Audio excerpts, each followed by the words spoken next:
Bismillahirrahmanirrahim. Assalamualaikum warahmatullahi wabarakatuh. Waalaikumsalam Alhamdulillah warahmatullahi wabarakatuh. kita pagi hari ini tentunya sudah kedatangan tamu kita. Tapi sebelum itu tentunya hari ini podcast KBBI Nusil atau Kajian Berkah Bagi Ilmu Nusantara Ilhami akan memberikan sebuah beberapa mungkin wawasan, terus tentunya ilmu bermanfaat. Tentunya dengan tema yang kali ini cukup menarik ya. Tema kali ini yaitu 4 tanda manusia yang memang bakal bahagia dan juga celaka. Tentu bahagia dan celaka bagi kita itu sangat-sangat bagi kita pikirkan gitu kan. Nah, tentunya ini akan dibahas oleh narasumber kita yang luar biasa, alhamdulillah sudah hadir. Ini Ustadz, boleh, ini beliau namanya adalah Ustadz Mahfud ya. Ini salah satu guru saya juga, alhamdulillah. Boleh Ustadz mungkin sedikit memberikan sapa-sapa yang ada di rumah Ustadz. Assalamualaikum warahmatullahi wabarakatuh. Sabahul khair, selamat pagi sahabat kajian berkah berbagi ilmu Betul. Nusantara Ilhami dimanapun Anda berada.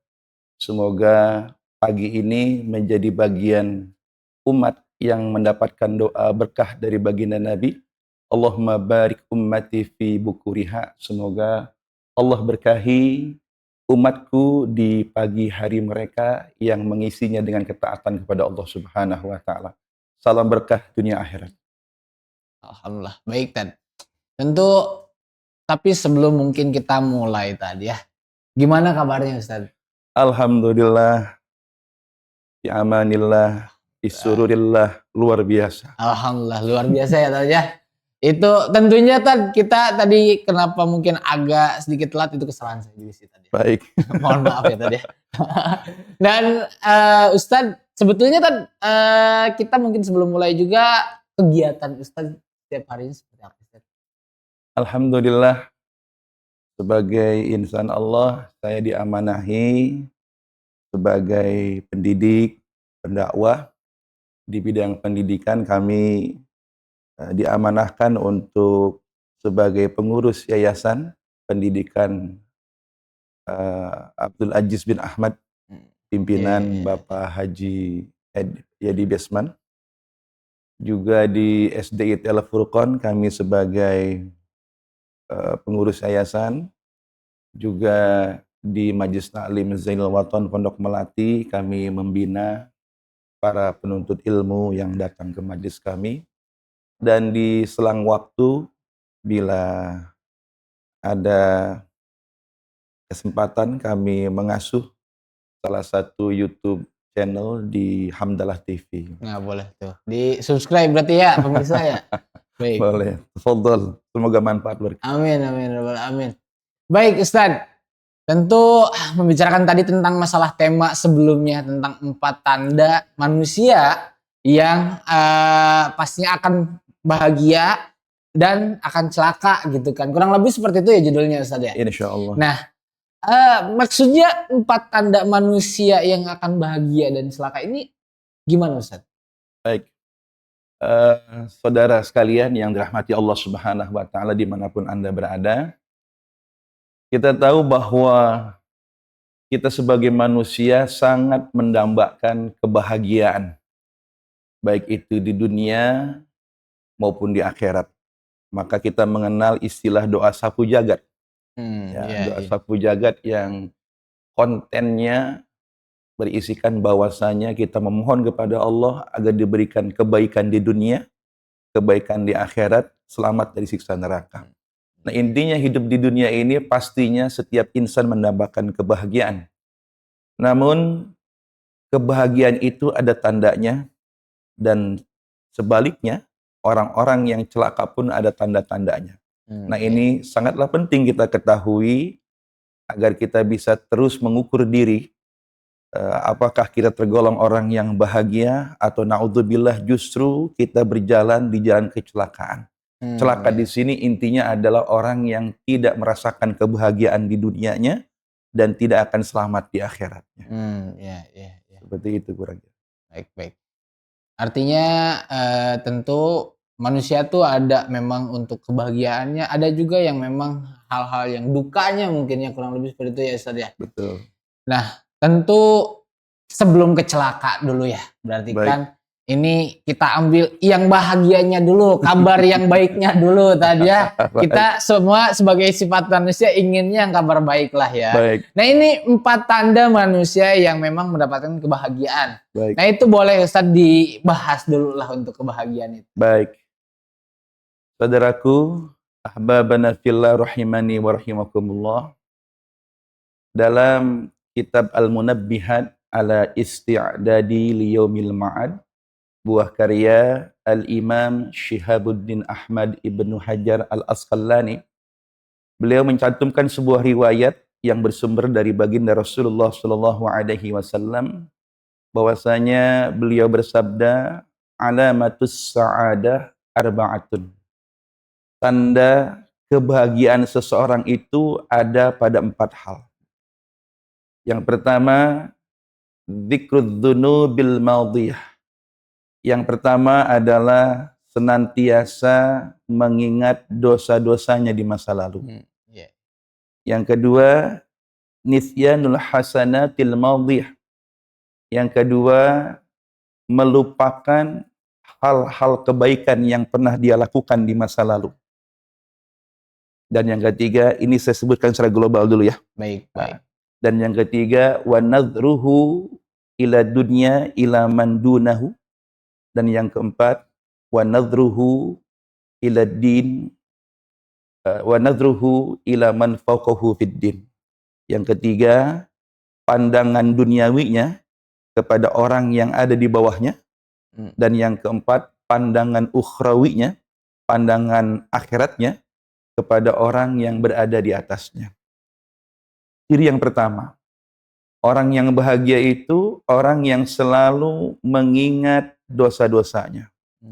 Saudaraku, bahwasanya Nabi Adam alaihissalam, beliau diturunkan ke dunia ini dalam rangka menjalani hukuman atas pelanggaran yang dilakukannya ketika di surga.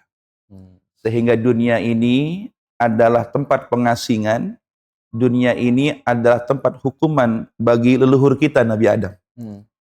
Sekaligus manusia pertama turun ke bumi ini dengan membawa penyesalan dosanya, dengan membawa penyesalan kesalahannya, sehingga penyesalan akan dosa ini menjadi motivasi bagi seseorang untuk memperbaiki dirinya.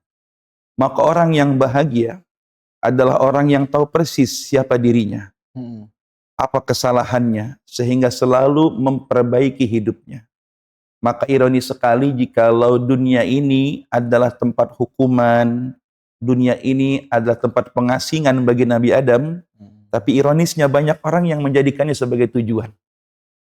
Dia lupa bahwa Nabi Adam diturunkan ke dunia ini sebagai bentuk pengasingan dari Allah, sebagai bentuk cara agar ia dapat memahami apa yang telah dia perbuat, kesalahan yang diperbuatnya. Oleh karena itu, kita didorong, dimotivasi untuk ingat betul esensi penciptaan kita di dunia ini, tak lain dan tak bukan adalah untuk beribadah kepada Allah Subhanahu wa taala. Wa ma khalaqtul jinna wal insa illa liya'budun.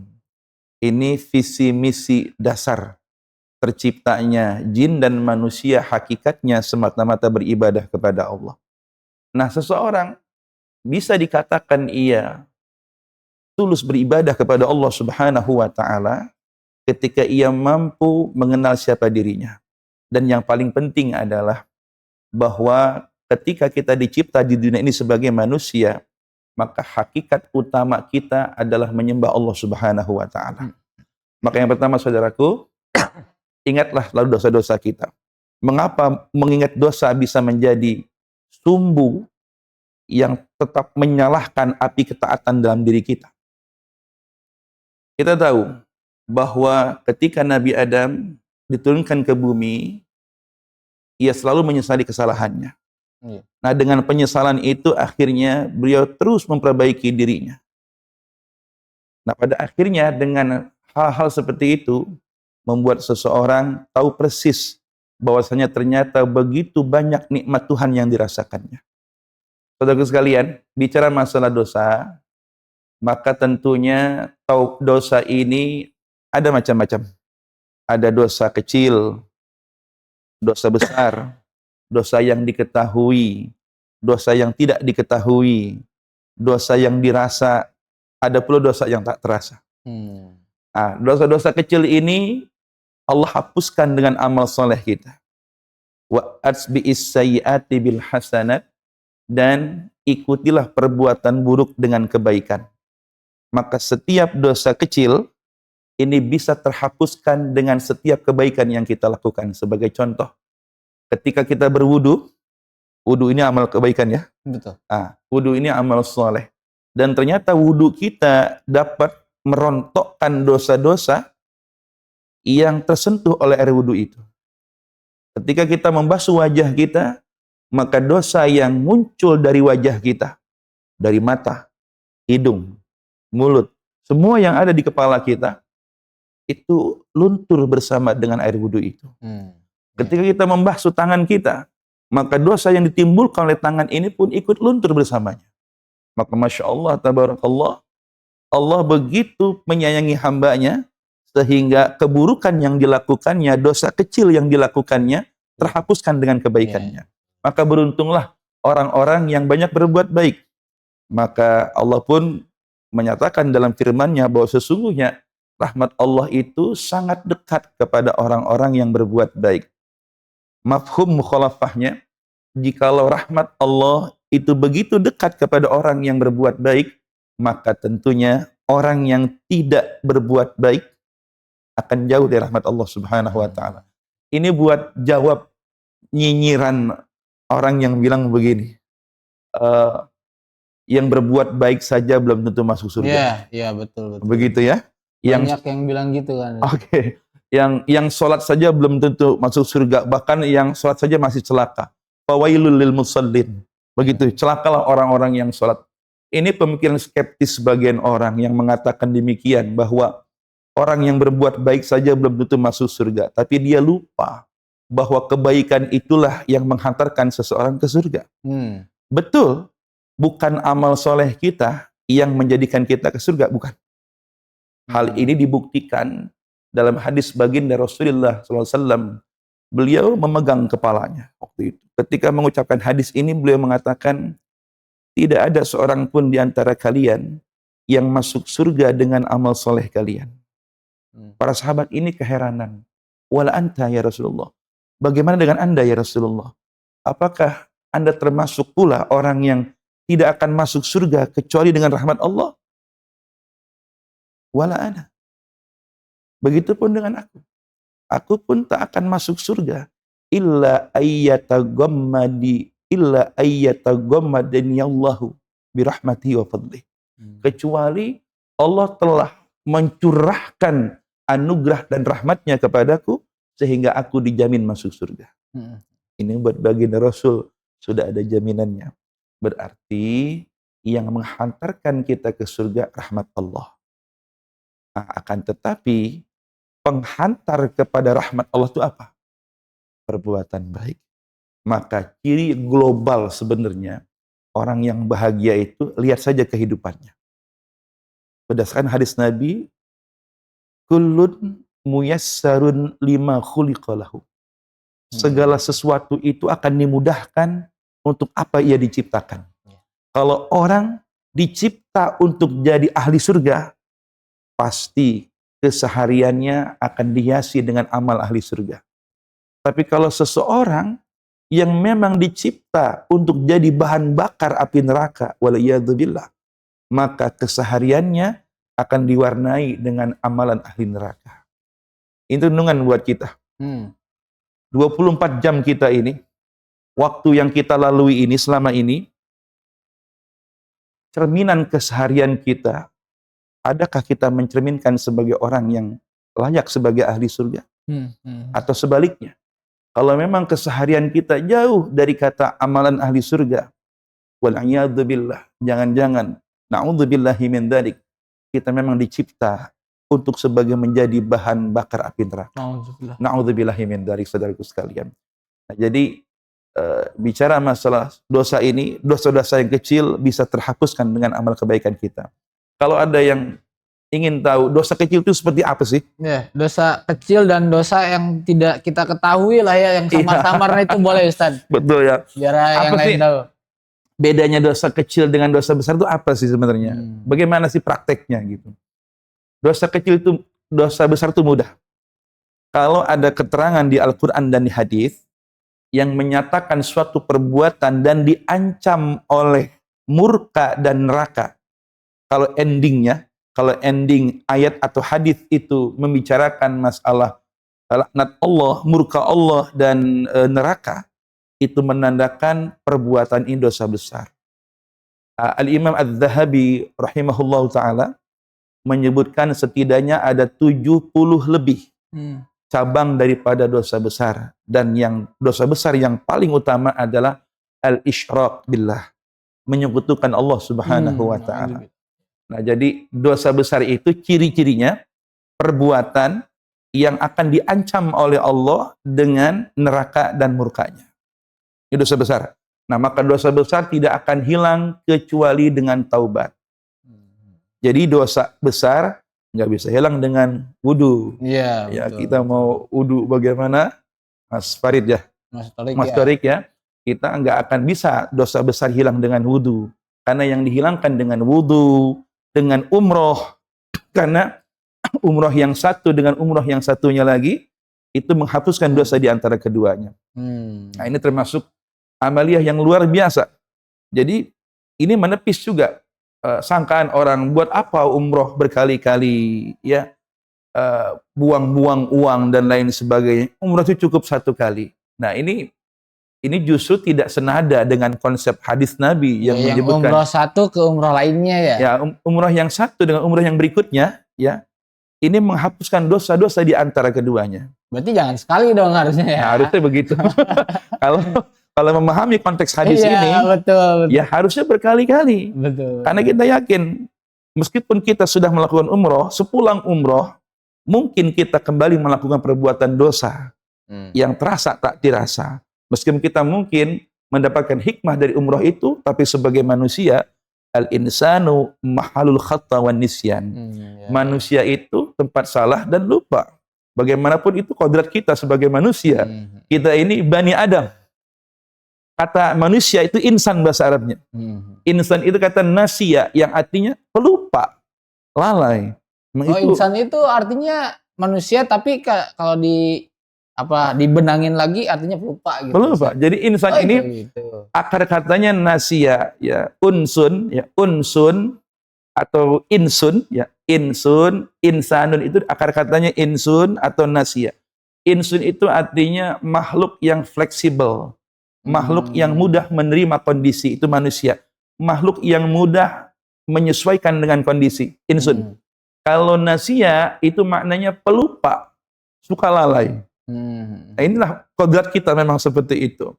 Nah, kalau kita lihat di Al-Quran memang manusia itu ada yang penyebutannya bashar, ada yang insan, ada yang ibnu Adam. Kalau bashar ini ya ada yang nas ya ayuhan nas. Ya, betul. Kalau nas ini memang paling banyak penyebutan di Al-Quran, sekitar 240 ayat berbicara Allah memanggil manusia dengan kata nas, ya ayuhan nas, ya ayuhan nas. Karena memang nas ini manusia sebagai individu makhluk yang masih labil. Nas ini umum. Dia bisa muslim, dia bisa non-muslim. Untuk universal lah ya. Universal. Jadi makhluk yang bersifat universal. Nas ini makhluk sosialis. Dia masih bersifat universal, bisa beriman, bisa tidak beriman. Adapun insan, nah ini. Insan ini makhluk yang memiliki pemahaman teologis. Nah, insan ini manusia yang sudah bisa membedakan mana yang benar, mana yang salah. Ya, walaupun pada dasarnya tetap melakukan kesalahan karena itu basic kita. Akan tetapi Allah memberikan solusi hidup buat kita semuanya. Meskipun kita ini makhluk yang memang terkadang mudah melakukan kesalahan dan kehilafan, tapi dengan rahmatnya, dengan kasih sayangnya, betapa mudahnya Allah menghapuskan kesalahan kita. Betul. Jadi saudaraku begini, walaupun dosa besar itu diancam dengan murka dan neraka, tapi tetap ada solusinya. Apa solusinya? Taubat kepada Allah Subhanahu wa taala. Man taba min dzanbihi kaman la dzanbalah. Orang yang bertobat dari dosanya seperti orang yang tak memiliki dosa. Ingat, ini informasi yang valid berdasarkan baginda Rasul, bahwa siapapun yang bertobat meskipun dosanya menembus 7 lapis langit, meskipun dosanya memenuhi alam dunia ini, jikalau ia datang kepada Allah membawa satu kebaikannya yaitu taubat, maka Allah akan menerimanya. Ini berdasarkan hadis Nabi, innallaha yabsutu yadahu bil laili limusi'in nahar wa yabsutu yadahu bin nahari limusi'il lail. Allah membentangkan kedua tangannya. Maksudnya apa? Allah membentangkan ampunannya bagi sampai dengan malam hari bagi orang yang melakukan dosa di siang hari. Catat ini, Mas Torik. Bayangkan kita berbuat dosa di siang hari. Allah tungguin taubat kita sampai malam datang. Artinya Allah nggak langsung menghukum kita. Bahkan saya menemukan keterangan malaikat atid yang bertugas sebagai pencatat amal keburukan manusia, SOP-nya ini, SOP-nya ini, ia tidak langsung mencatat keburukan manusia. Kalau Raqib ini gercep. Apa gercep? Ya cepet lah, dia langsung nulis tanpa kita belum ngelakuin aja udah nulis nih kayaknya. Jangankan dilakukan, Mas Torik. Iya betul. Baru diniatkan saja, Raqib langsung catat niatnya. Satu pahala kebaikan. Kalau diamalkan 10 kali lipat lagi. Maka Raqib ini SOP-nya gerak cepat dalam mencatat amal kebaikan. Berbeda dengan Atid. Raqib bilang, Tid, yang kena CS-nya. Raqib berkata kepada Atid, Tid, tunggu. Sebagaimana Allah katakan bahwa kalau ada hamba yang berbuat dosa di siang hari, tunggu sampai malam. Jangan catat dulu dosanya. Bayangkan itu. Itu artinya kita diberikan fasilitas oleh Allah. Meski kamu berbuat salah di siang hari hambaku, ku tunggu taubatmu sampai malam datang. Ya Rabbana, ya Karim. Betapa Allah itu. Ini kalau kita dibuat disakiti orang lain dengan sakit yang luar biasa. Mas Torik udah kasih orang itu kebaikan begitu banyak. Misalkan Mas Torik kasih dia makan, tempat tinggal, bahkan jodohnya Mas cariin orang itu. Semuanya Mas yang jamin kehidupannya. Tiba-tiba orang itu mengkhianati Mas Torik. Itu gimana kira-kira? Pasti sakit lah. Nah, itulah kita sebagai manusia. Makanya gini, manusia itu 1000 kebaikan bisa hilang hanya dengan satu kesalahan. Ya, betul. Tapi Allah 1000 kesalahan kita hilang hanya dengan satu kebaikan saja. Catat baik-baik ini. Bagi manusia, 1000 kebaikan bisa hilang dengan satu kesalahan. Tapi bagi Allah, 1000 kejahatan, 1000 kesalahan bisa hilang hanya dengan satu kebaikan saja. Taubat kepada Allah Subhanahu wa ta'ala. Dan Allah pun menunggu hambanya, membentangkan ampunannya di malam hari. Di siang hari bagi orang yang berdosa di malam hari. Kita melakukan dosa di malam hari, ditunggu sampai subuh. Sebelum subuh datang, Allah perintahkan malaikat atid untuk tidak mencatatnya sebagai perbuatan dosa. Lihat, jadi meski tadi dikatakan manusia ini mahalul khata' wan nisyan, tempatnya salah dan lupa. Tapi Tuhan kita yang Maha Ghafur, Tuhan kita yang Maha Pengampun, ternyata sudah menyiapkan solusinya. Sudah begitu pemurahnya Allah Subhanahu wa ta'ala kepada kita, sehingga dosa sebesar apapun bisa diampuni. Nah, kalau dosa kecil, gampang, Mas Tarik. Dosa kecil itu gampang sekali. Ini kita punya mata. Mata kita kadang-kadang melakukan dosa.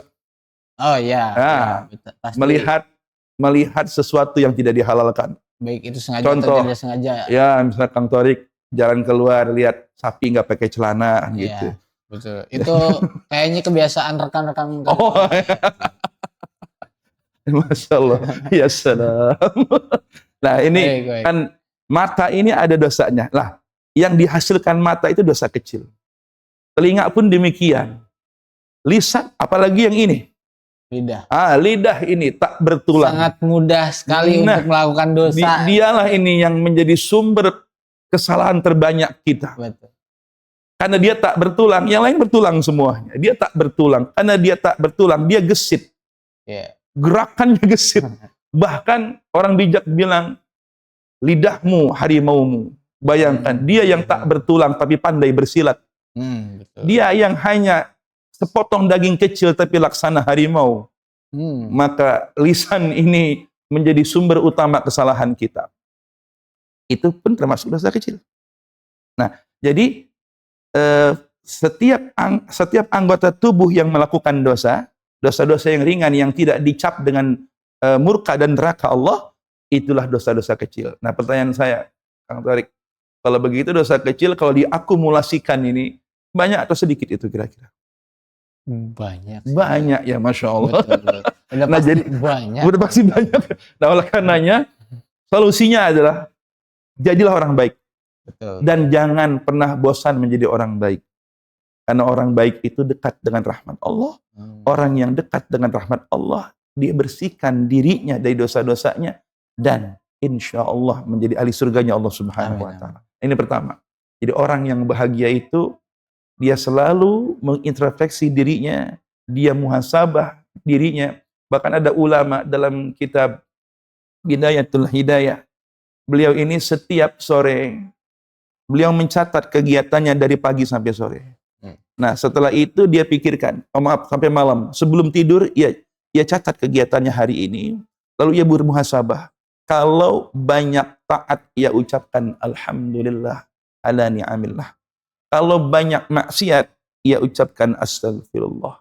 Kalau hari ini banyak syukur, Alhamdulillah. Kalau hari ini banyak kufur, Astagfirullah. Bayangkan setiap hari sebelum tidur demikian. Mengapa? Karena ia berkata, siapalah yang bisa menjamin esok pagi aku akan bisa menatap matahari. Maka oleh karenanya, sebelum ku menutup mata ini di malam ini, kupastikan aku telah mengakui semua nikmat Allah dan telah aku mohonkan ampun kepada Allah atas segala kesalahanku hari ini. Jadi setiap hari beliau mensyukuri nikmat Allah dan memohon ampun atas kesalahannya. Kira-kira gimana Kang Tarik itu? Sudah melakukan hal seperti itukah kita?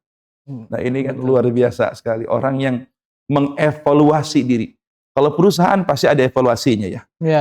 Setiap orang berbisnis, usaha itu ada evaluasi. Betul. Bahkan ada istilah tutup buku dan lain sebagainya. Kalau perusahaan manajemennya sebagus itu, kenapa hidup kita tidak kita manage dengan bagus juga? Kenapa tidak kita evaluasi? Kalau perusahaan kita mungkin bisa pastikan berkembangnya tahunan dan bisa berpuluh-puluh tahun. Tapi kalau hidup, kalau nyawa, siapa yang bisa memastikan besok pagi kita bisa masih menatap mentari pagi? Nah, oleh karenanya, manusia itu walaupun hidupnya lama, cuma 3 saja kok. Kemarin, hari ini, dan esok. Kemarin, past tense, masa lalu. Kemarin hanya menjadi kenangan dan pelajaran. Petik hikmahnya. Hari ini milik kita. Yang kita punya hanya hari ini. Karena esok adalah masa depan. Yang kita tidak tahu apa yang akan terjadi. Maka mumpung kita masih punya hari ini. Kita masih punya hari ini. Maka hari ini adalah modal yang teramat sangat berharga untuk kita. Jangan disia-siakan. Imam Ghazali mengatakan, umruka ra'su madika, faqulu nafasin min anfasika jauharatun la qimata laha, fa idza fata fala audalahu. Ya Allah ya Rabbana ya Karim. Beliau katakan, umurmu adalah modalmu. Ini nasihat beliau kepada muridnya ya. Wahai muridku, umurmu itu adalah modalmu, nak. Kang Tarik kalau bicara masalah modal ini, mindsetnya kemana kalau bicara modal ini? Bisnis lah ya. Bisnis, oke. Yeah. Itu sudah betul sekali ya. Kalau bicara modal ini pasti bisnis, perniagaan, perdagangan, apapun itu.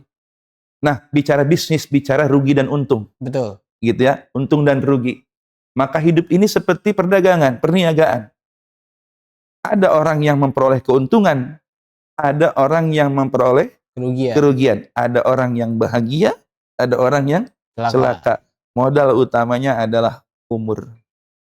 Modal utamanya adalah usia. Maka fakulu nafasin min anfasika jauharatun laqimatalaha. Maka setiap nafasmu itu adalah permata yang tak ternilai harganya. Kang Torik, kalau permata yang paling mahal tuh apa sekarang ya? Berlian nggak? Barangkali ya? Iya, kalau nggak salah masih berlian. Berlian ya, kalau nggak salah ya. Masih berlian. Walaupun saya baca artikel sebenarnya logam paling mahal itu emas sebenarnya. Berlian itu hanya dicitrakan menjadi mahal. Iya, betul, Ya, betul. dianggap barang langka, padahal stok berlian itu melimpah di bumi ini. Tapi segelintir manusia memonopolinya, atau membuat hal-hal memanipulasi sehingga terlihat berlian ini langka dan sangat berharga, padahal tetap emas itu yang paling berharga karena stoknya lebih sedikit daripada berlian. Nah itu ala kulli hal. Kalau berlian dianggap yang paling mahal saat ini, adakah orang yang mampu membelinya? Ada yang bisa beli berlian maksud saya? Masih ada? Ada, pasti ada. Yang jual berlian ada? Ada. Kalau umur 1 detik saja, saya mau tanya, Kang Tarik, apakah ada orang yang menjual umur walaupun 1 detik? Oh, itu pasti tidak ada yang ditawar-menawar, nggak ada. Tidak ada. Mungkin itu. Ada mungkin di marketplace barangkali. Kalau ada kayaknya Kang Muin mau beli 1000 tahun itu kayaknya. Iya, mau nyetok banyak Kang Muin ya. Mau nyetok banyak untuk usianya itu. Ya salam. Artinya begini, semahal-mahalnya berlian ternyata masih ada yang mampu membelinya, ada yang menjualnya. Tetapi usia walaupun 1 detik ternyata tidak ada satupun manusia yang mampu membelinya atau menjualnya. Betul. Ini analoginya berarti 1 detik umur kita itu jauh lebih berharga daripada intan berlian sekalipun. Jadi intinya begini, fa idza fata fala auda lahu, maka jikalau kau sia-siakan umurmu walaupun cuma 1 detik saja, itu lebih merugi daripada kau menyia-nyiakan intan berlian sekalipun. Nah ini kita manusia kadang lupa bahwa ternyata modal utama kita adalah umur. Nah jadi titik awal seseorang itu memperoleh perniagaan yang menguntungkan, naudzubillah, atau merugikan di dunia ini, maka pada hakikatnya adalah kemampuan dia untuk memanage usianya. Nah, salah satu cara memanage usia adalah selalu evaluasi diri, ingat dosa-dosa kita. Nah, setelah ingat dosa itu, anggaplah masa lalu ya. Kita kalau bawa mobil, fokusnya ke depan atau fokus ke spion kira-kira? Fokus ke depan biasanya. Fokus ke depan. Kalau fokus spion, tidak fokus ke depan, apa yang terjadi kira-kira? Kalau fokus ke depan, tidak fokus ke spion, tetap kayaknya kecelakaan juga. Iya, nabrak yang listrik kayaknya. Jadi, betul. Apa fungsi spion ini? Spion ini untuk kita sesekali melihat masa lalu. Melihat masa lalu kita. Betul. Melihat apa yang terjadi di belakang. Namun tetap fokus memandang masa depan. Ya. Biarkan yang di belakang itu jadi masa lalu kita. Tapi sesekali kita lihat. Supaya kita bisa mengukur diri. Apa yang terjadi di belakang. Apa yang sudah terjadi di belakang. Untuk apa? Untuk menata masa depan. Itulah hidup kita sekarang. Dosa yang kita lakukan seperti spion itu. Mengingat dosa itu seperti melihat spion. Cukup sesekali kita mengingatnya. Jangan menjadikan kita orang yang banyak penyesalan di masa lalu, sehingga tidak mampu menata masa depannya. Nah ini maksud saya, Mas Kang Torik. Saya panggil Mas apa Kang sih ya? Kang boleh, Mas bebas. Gimana kalau saya gabung? Senyamannya Ustadz lah kalau saya. Kang Mas. Jadi lengkap lah gitu ya. Jadi yang pertama intinya, mengingat dosa itu menjadi indikator kebahagiaan seseorang ketika ia mampu mengevaluasi masa lalunya untuk menata masa depannya. Insya Allah orang yang bahagia. Yang kedua, nisyanul hasanatil madhiyah. Mudah melupakan kebaikan-kebaikan yang dilakukan. Nah ini, kalau orang mampu melakukan, gini, saya yakin setiap dari kita ini pernah melakukan kebaikan. Tapi ketika seseorang dia hanya fokus untuk mengingat kebaikannya, maka yang muncul adalah mengungkit-ungkit kebaikan yang telah dilakukannya.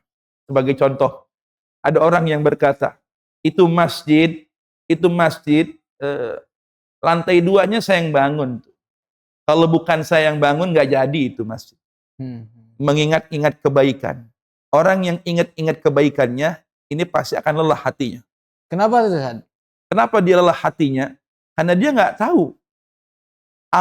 Aku bilat auruddat. Sekarang begini, Kang Tarik.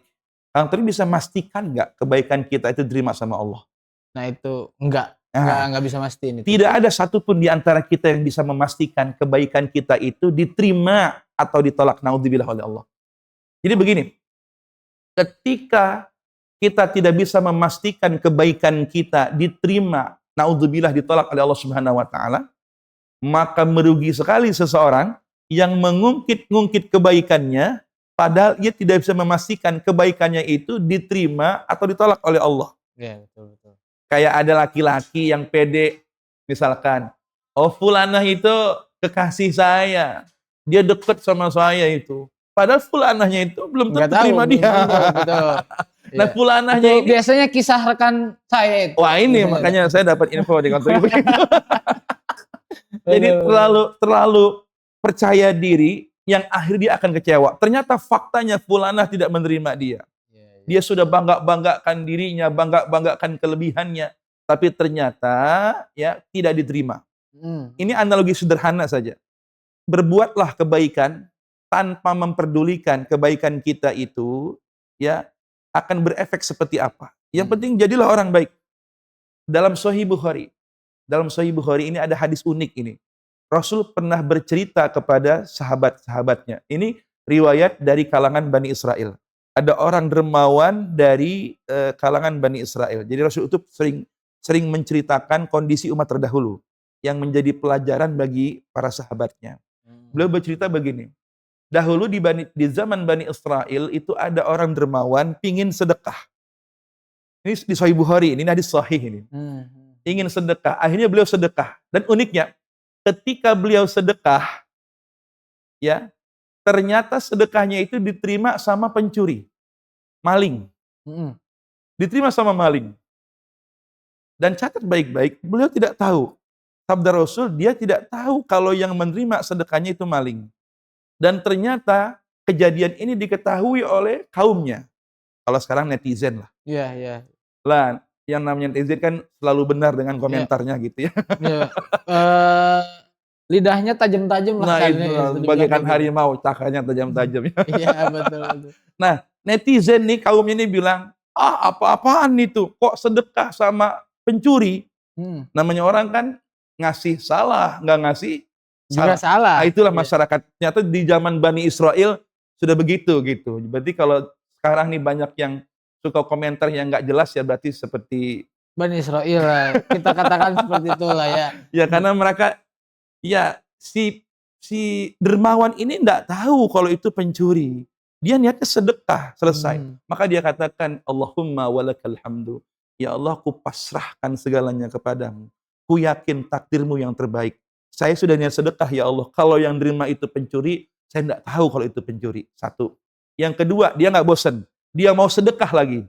Sedekah yang kedua, Masya Allah, diterima oleh, mohon maaf, wanita pelacur. Ya.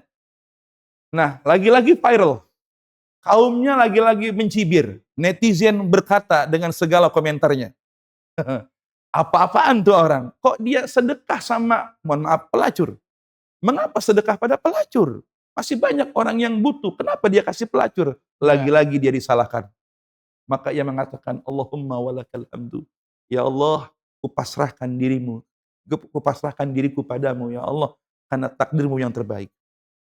Udah 2 kali ini melakukan sedekah yang dalam tanda kutip sepertinya tidak tepat sasaran. Ia tidak bosan lagi. Ia sedekah yang ketiga kalinya. Ini unik nih. Yang ketiganya, qadarullah, ternyata sedekahnya diterima oleh orang kaya. Kan unik ini. Sedekah biasanya kan ke orang miskin, ya orang fakir. Orang nggak punya lah. Lah ini kenapa sedekahnya malah diterima sama orang kaya. Orang kayanya mau aja lagi terima itu. Nah, lagi-lagi viral. Lagi-lagi beliau jadi buah cibiran dari masyarakat. Kok Iya. sedekah pada orang kaya? Akhirnya Rasulullah SAW pun menceritakan bahwa ketika ia tertidur, ia mendapatkan ilham. Nah, ini hikmah. Ini hikmah Mas Tarik. Mengapa kita jangan bosan jadi orang baik. Dan nggak perlu ingat-ingat kebaikan kita.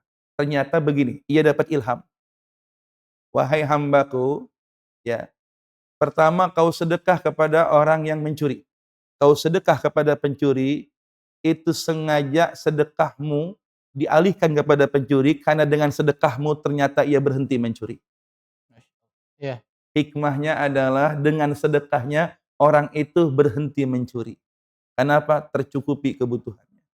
Karena tidak sedikit tindak kriminal itu karena faktor ekonomi. Iya pasti. Maka Nabi sudah memberikan isyarat jauh-jauh hari.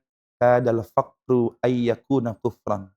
Hampir saja kefakiran itu menjadikan kekufuran. Banyak orang berbuat tindakan kriminal, faktor utamanya adalah karena kefakiran. Dan itu terjadi masa ini. Ya, terbukti negara-negara yang ekonominya tidak stabil, banyak tindak kriminal. Nah ini ternyata sedekah yang diterima pencuri itu mengakibatkan pencuri itu berhenti dari mencurinya. Baik nggak Mas kira-kira? Baik nggak begitu? Efeknya baik tidak kira-kira? Pencuri itu Berhenti dari mencurinya. pasti efeknya baik Luar banget itu. biasa sekali. Nah ternyata ini yang tidak dipahami orang awam. Ketika sedekah itu diterima oleh pencuri, hikmahnya adalah ia hentikan perbuatannya. Itu yang pertama. Yang kedua, ketika sedekahnya itu diterima oleh seorang pelacur, ternyata pelacur itu dengan menerima sedekah itu, ia berhenti dari perbuatan melacurkan diri. Ia hentikan perbuatan zinahnya karena diberikan sedekah oleh orang tersebut. Maka hikmah yang kedua, ternyata sedekahnya kepada pelacur membuat pelacur itu menghentikan kegiatan zinahnya. Yang ketiga, ketika sedekahnya diberikan kepada orang kaya dan ternyata sedekah itu jadi teguran buat orang kaya itu. Karena selama ini dia kaya tapi tidak sedekah. Iya. Yang di bawah dia malah sedekah nih. Nah, padahal dia lebih kaya dari yang memberi ini. Tapi dia bisa memberi kepada saya. Padahal saya lebih kaya dari dia. Dia saja yang kondisi seperti itu bisa memberi. Dan ternyata sedekahnya pada orang kaya itu menjadikan orang kaya tersebut menjadi dermawan. Menjadi pelajaran buat si kaya itu. Nah inilah, ini gambaran yang sangat gamblang sekali. Bahwa jangan pernah menyesal jadi orang baik. Dan tidak perlu kita mengingat-ingat kebaikan kita. Karena orang yang mengingat-ingat kebaikannya pada orang lain, padahal ia tidak tahu kebaikannya itu diterima atau tidak, bermanfaat atau tidak, ini akan membuat menyesal di hatinya, akan membuat lelah hatinya. Kenapa? Karena dia sibuk memikirkan kebaikannya, lupa untuk bersyukur atas kebaikan orang lain. Maka ini pun menjadi ciri kebahagiaan yang kedua. Orang yang mudah melupakan kebaikan dirinya pada orang lain, tapi dia tidak pernah lupa kebaikan orang lain pada dirinya. Ini orang yang bahagia. Dan yang ketiga, nadruhu ila man fawqahu fid din. Yang ketiga, pandangan duniawinya, pandangan duniawinya, dia melihat kepada orang yang lebih rendah kualitas hidupnya dibandingkan dia. Jadi begini maksudnya Mas Tari. Orang itu bakal bahagia kalau tolak ukurnya orang yang di bawahnya. Begini, analogi sederhana sekali. Orang yang punya motor, dia nggak, misalnya dia punya motor apa yang, ya motor jadul lah. Motor repo lah. Motor Evo ya. Oke, motor Kan ini. jadul tuh Ini itu. maaf menyebutkan merek ya, bukan sponsor. Enggak, aman. Kalau di sini aman, aman ya. Iya. Baik motor Evo misalkan jadul gitu ya. Kalau dia ingin bahagia, jangan lihat orang yang punya motor apa yang mahal? Yang mahal, ya, nah Bugatti bukannya mobil itu. Ducati, betul. Wah itu. Ya, Ducati. Seharga rumah kayaknya ya. Iya. Motor Ducati. Kalau yang punya Revo, jangan lihat yang punya Ducati, lihatnya yang punya sepeda. Ya Allah, alhamdulillah, saya mah tidak harus menggoes. Iya, betul. Saya cukup hidupkan starter, tarik gas, sudah jalan. Iya. Beliau kemana-mana naik sepeda, ya Allah, capek, keringetan. Nah, ini mandangnya ke bawah. Iya. Yang begini pasti banyak bersyukur. Iya. Pasti bahagia hidupnya. Kalau sepeda listrik gimana tadi? Jangan. Ini saya yang goes maksudnya. Lihat yang goes. Oh, yang goes, siap. Nah, yang punya sepeda goes nih, supaya dia bahagia dan pandai bersyukur, lihat yang jalan kaki. Ya Allah, alhamdulillah, saya masih punya sepeda, walaupun menggoes, itu kemana-mana jalan kaki. Capek. Nah, yang tidak punya sepeda, yang kemana-mana jalan kaki, mandangnya kepada orang yang stroke. Lihat orang yang lumpuh. Ya Allah, saya bersyukur, alhamdulillah, saya mah masih bisa jalan. Iya. Itu mah kemana-mana pakai kursi roda. Saya mau jalan, nyaman, mau lari, mau jalan, kemana saya suka, aman. Tapi itu ya Allah. Nah, yang di kursi roda pun, supaya ia bahagia, ia pandai bersyukur, lihat yang terbaring di rumah sakit dalam kondisi koma. Ya Allah, meskipun saya lumpuh, saya masih bisa. Saya masih bisa berinteraksi dengan orang lain. Saya masih hidup nyaman, ya Allah, dibandingkan saudara saya yang terbaring koma di rumah sakit. Tak bisa ngapa-ngapain, hanya menunggu kepastian apakah sembuh atau tidak sembuh. Nah, bahkan orang yang koma di rumah sakit pun, ya, supaya dia bahagia, supaya dia bersyukur, lihatlah kuburan. Lihat orang yang sakit atau orang yang ini di rumah sakit, lihatnya kuburan, lihatnya kuburan. Kenapa, Tad? Karena saya masih berbaring di rumah sakit dalam kondisi hidup. Masih bisa berzikir, masih bisa mendengar suara orang-orang yang saya sayangi. Tapi mereka yang dikubur kini tidak bisa beramal lagi, hanya menunggu ketentuan dari Allah Subhanahu wa Ta'ala. Nah, inilah indikator kebahagiaan seseorang. Kalau urusan duniawinya, pandang ke bawah. Lihatlah orang-orang yang kualitas hidupnya di bawah kita. Ini akan menjadi titik nadir kebahagiaan hidup kita. Kenapa? Karena kita akan terus bersyukur bahwa ternyata yang kita miliki saat ini banyak diimpi-impikan oleh orang di bawah kita. Yang ketiga, dan untuk yang keempat, urusan ukhrawinya, wa nadruhu ila man fawqahu fid din. Adapun urusan agamanya, urusan akhiratnya, ia pandang kepada orang yang di atasnya. Nah, ingat konsep ini. Kalau ingin bahagia, urusan duniawi pandang ke bawah. Urusan akhirat pandang ke atas. Lihat orang-orang yang di atas kita. Ya Allah, itu Kang Muin masih muda, tapi kok Masya Allah tahajudnya nggak pernah ketinggalan. Ya. Dia Masya Allah puasa Senin Kamisnya, Masya Allah. Padahal dia lebih muda dari saya. Nah, orang yang seperti ini, dia akan termotivasi. Kalau yang muda bisa ibadahnya hebat seperti itu, kenapa tidak dengan saya? Nah, jadi kalau urusan akhirat, jangan melihat ke bawah. Misalkan kita rajin sholat 5 waktu. Kita lihat ke bawah, mending saya. Padahal sholat 5 waktu itu kewajiban. Bukan sesuatu yang istimewa sebetulnya. Sebenarnya, tapi dia mandangnya ke bawah. Tuh lihat, dia nggak sholat. Saya nggak sholat, alhamdulillah. Akhirnya apa?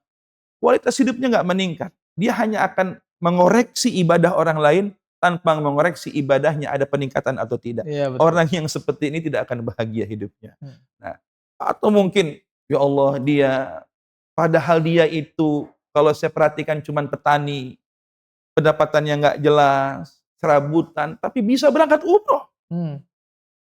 Ya Rabbana ya Karim, kok bisa begitu? Atau kisah yang viral, ada nenek-nenek pemulung sampah itu, yang sempat viral tuh. Nenek-nenek pemulung sampah yang menabung, kalau tidak salah 10 tahun itu, dari hasil memulungnya. Kenapa? Karena ingin berangkat umroh. Pemulung berangkat umroh. Pemulung berangkat umroh. Saya staf di kantor. Saya staf di kantor, saya punya gaji. Dan mungkin saya merasa pendapatan saya lebih dari ibu-ibu pemulung itu. Tapi mengapa ini sudah 10 tahun saya belum berangkat umroh juga? Sudah 10 tahun saya kerja di kantor, saya belum berangkat umroh juga. Itu cara memandang akhirat. Cara memandang beragama ke atas. Walaupun dia orang yang serba sederhana kehidupannya, bahkan keterbatasan yang luar biasa dalam ekonominya, Tapi keberkahannya itu luar biasa lah ya. keberkahannya luar biasa. Iya Nah, betul. itu jadikan motivasi. Kita ya Urusan betul. agama, urusan akhirat, pandang orang-orang yang meskipun mungkin kondisi dunianya di bawah kita, tapi ternyata ibadahnya di atas kita. Iya Nah, betul. orang yang seperti itu akan bahagia hidupnya. Kenapa? Karena dia akan terus memacu dirinya beribadah untuk lebih baik lagi. Nah, Iya. inilah jadi tanda orang yang bahagia itu. Yang pertama, saya ulangi kembali, Baik. dia mengevaluasi dirinya, gemar mengingat dosanya untuk mengevaluasi masa lalunya, menata masa depannya. Yang Ya. kedua adalah ciri orang yang bahagia, maka tentu kebalikannya, orang yang celaka sebaliknya. Iya iya iya. Orang yang Tidak. mudah ya, yang tidak mengingat dosanya masa lalu. Ya ya. Ya, sehingga apa? Jika tidak bisa memetik pelajaran di masa lalu dan mengulangi kesalahan yang sama, orang yang begini bakal celaka. Nah, ini mudah sekali. Jadi kalau ciri celaka ya kebalikannya. Kalau ciri orang bahagia, dia mengingat dosa-dosanya, maka orang yang celaka dia mudah melupakan dosa-dosanya. Kalau ciri yang kedua, orang yang bahagia itu tidak mengingat kebaikannya di masa lalu, maka orang yang celaka itu orang yang ingat-ingat kebaikannya di masa lalu. Ya. Ini pun terjadi kepada iblis kan. Mengapa iblis begitu sombongnya menolak perintah Allah Iya. untuk sujud hormat kepada Nabi Adam? Karena ia mengungkit-ungkit masa lalunya. Ya Allah, Adam ini anak baru. Adam ini anak baru. Saya namanya kan Ajazil. Sebelum jadi iblis namanya Ajazil. Nah, dalam bahasa Ibrani Ajazil, dalam bahasa Arab Al-Harith. Ajazil ini bangsa jin yang disetarakan dengan malaikat. Bahkan ibadahnya ini hampir bahkan melebihi malaikat. Dia ibadah di langit pertama selama 1000 tahun. Ibadah di langit kedua 1000 tahun. Begitu seterusnya, ibadah beribu-ribu tahun hingga ia diangkat, ya bisa bolak-balik ke surga. Kan luar biasa ini. Berarti jin yang punya kemampuan kualitas ibadah yang luar biasa. Nah, ketika muncul anak baru namanya Adam yang baru dicipta tapi langsung jadi khalifah, jadi pemimpin, muncullah ya. Apa yang muncul? Dia Kesombongan. bermula dari mengungkit-ungkit kebaikan yang dia lakukan. Oh, sombong dong. Gitu ya. Awalnya dia mengingatnya kebaikannya. Aku kan sudah ibadah kepadamu beribu tahun ya Allah. Aku sudah banyak mengabdi kepadamu. Aku banyak bersyukur kepadamu. Bahkan kau cipta dari nyala api. Mengapa aku tidak lebih baik daripada Adam? Nah, awalnya ingat-ingat kebaikannya. Lama-lama jadi sombong. Nah, ini ya ciri orang yang bahagia, dia lupakan kebaikannya karena dia sadar kebaikannya itu belum pasti diterima, ya, dan dia nggak akan pernah menyerah jadi orang baik. Ya. Nah, orang yang celaka itu selalu mengingat-ingat kebaikannya. Dan yang ketiga, orang yang bahagia itu adalah orang yang memandang ke bawah untuk urusan duniawinya. Nah, orang yang celaka adalah orang yang memandang ke atas untuk urusan duniawinya. Tolak ukurnya selalu ke atas. Yang dia miliki tidak dia syukuri. Baru punya Repo, tapi yang dipandang Ducati terus. Ya, Kang Muin ya. Iya, pasti Reponya nggak bakal disebut-sebut tuh. Dia lupa bersyukur kalau Repo itu yang sudah menghantarkan ia ke tempat kerja, menjadi penopang ia mencari nafkah selama ini. Kenapa? Karena yang dipikirkan Ducati terus. Nah, orang yang begini bakal celaka. Kenapa celaka? Nggak ada bahagia hidupnya. Kenapa? Karena selalu memikirkan yang tidak dia miliki, lupa mensyukuri yang dia miliki. Yang ketiga. Dan yang keempat, kalau orang yang bahagia, pandangannya selalu ke atas kepada urusan agama, urusan akhiratnya, nah orang yang celaka itu berarti untuk menata urusan akhiratnya, dia selalu memandang ke bawah. Jadi tolak ukur beragamanya, tolak ukur akhiratnya, selalu orang yang di bawahnya. Sehingga apa? Sehingga ia sombongkan ibadahnya. Dia lupa mensyukuri bahwa ibadah yang dia lakukan selama ini adalah semata-mata karena pertolongan Allah Subhanahu wa taala. La haula wala quwata illa billah. Nah, kurang lebih seperti ini. Baik. Untuk tanda orang-orang yang bahagia dan tanda orang-orang yang celaka. Baik Ustaz. Baik. Tentu hal-hal seperti itu sangat harus kita ingat lagi ya Ustadz ya, Baik, dari mulai introspeksi diri kita sendiri, baik. dari mulai jangan sampai kita mengingat-ingat kebaikan kita. Sebetulnya bukan mengingat-ingat kebaikan ya, Mhm, boleh sih sebetulnya untuk ingat-ingat sekilas lah ya. mhm. Tapi mengingat-ingat untuk membenarkan diri sendiri itu yang salah mungkin seperti itu ya Ustadz ya. Betul, betul. Sebagai Nah validasi diri. nah sebagai validasi itu enggak, itu Iya, bukan hal seperti itu baik. gitu. Nah, lalu, kita juga harus melihat orang-orang yang ada di bawah kita dari segi duniawi, Betul, bukan untuk merendahkan orang lain mungkin ya tadi ya, tapi untuk bahwa, oh kita ada di posisi yang memang, lebih baik gitu kan, betul, Allah ngasih ngasih kebaikan untuk kita betul, gitu kan. betul, Lalu untuk masalah akhirat atau masalah agamanya kita lihat di atas betul, kita lah ya, gitu betul. kan, seperti itu. Kurang lebih seperti itu. Nah Ustadz, tentu setelah tadi kita bahas banyak hal gitu Baik, kan tentang 4 tanda ini, tentu ada beberapa pertanyaan lagi Tad. baik, Pertanyaan ini bukan dari saya langsung, itu dari netizen lah ya, baik. netizen ini. Nah boleh mungkin, pertanyaan pertama dikeluarkan operator. Nah ini ada dari Kak Mira nih. Kak Mira, kalau tanda celaka ada enggak cara paling cepat biar kita sadar dan bisa tobat sebelum terlambat? Nah, boleh Ustaz dibahas. Baik. Kalau tanda celaka, apa ada cara yang paling cepat? Kayak misal mungkin kayak gini Tad, kayak masalah introspeksi diri nih. Baik, Misalkan introspeksi diri ini, beliau ini, nggak sadar nih gitu kan, melakukan sesuatu lalu dia nggak sadar untuk introspeksi diri, biasanya mungkin sering introspeksi diri tapi dalam satu waktu dia nggak sadar nih untuk introspeksi diri. Nah gimana caranya agar cepat sadarnya terus langsung langsung tobat sebelum terlambat, ini berarti sebelum lah gitu kan ya. baik, Rasain. baik. Boleh. Ada kabar gembira untuk kita. Rasul bersabda, "Innallaha yaqbalu taubatal abdi ma lam yughargir." Sesungguhnya Allah Subhanahu wa taala akan selalu senantiasa menerima taubat hambanya malam yughargir, selama nyawanya belum sampai di tenggorokannya. Mmm, Artinya sebelum ruh berpisah dari jasad, ya selama kita masih hidup, ya belum sakaratul maut, maka Allah akan selalu menerima taubat kita. mmm, Ini pastikan dulu seperti itu. Pahami dulu bahwasanya selama masih kita hidup, maka selama itu kita memiliki kesempatan untuk bertobat kepada Allah Subhanahu wa taala. Akan tetapi tentunya karena kita berpacu dengan waktu, karena kita berpacu dengan usia yang menjadi salah satu rahasia modal. ilahi, Iya. modal berharga dan rahasia untuk kita, karena kalau usaha mungkin kita tahu modalnya berapa. Mmm, Nah ini uniknya kalau kita hidup, kita nggak tahu modalnya berapa. iya betul. Ini uniknya. Justru ini yang luar biasa jadinya. Karena ketidaktahuan modal kita, yang saya katakan tadi, modal kita itu hanya hari ini, Mmm, ya. Pelajaran kita hari kemarin, modal kita hari ini, hari ini. Karena esok itu kan masa depan iya, yang masih goib untuk kita. Sehingga seakan-akan Allah itu ingin memastikan kita, wahai hambaku, modalmu nggak banyak, mmm, waktumu nggak banyak, kesempatanmu nggak banyak. Maka ingat baik-baik bahwa yang kau miliki itu hanya hari ini.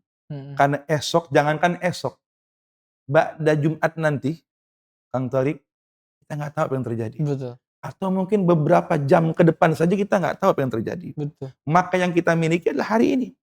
Karenanya, motivasi diri sebagaimana Nabi memotivasi kita semuanya, ya, i'mal lidunyaka ka'annaka ta'ishu abada wa'mal li akhiratika ka'annaka ta'ishu tamutu ghadan.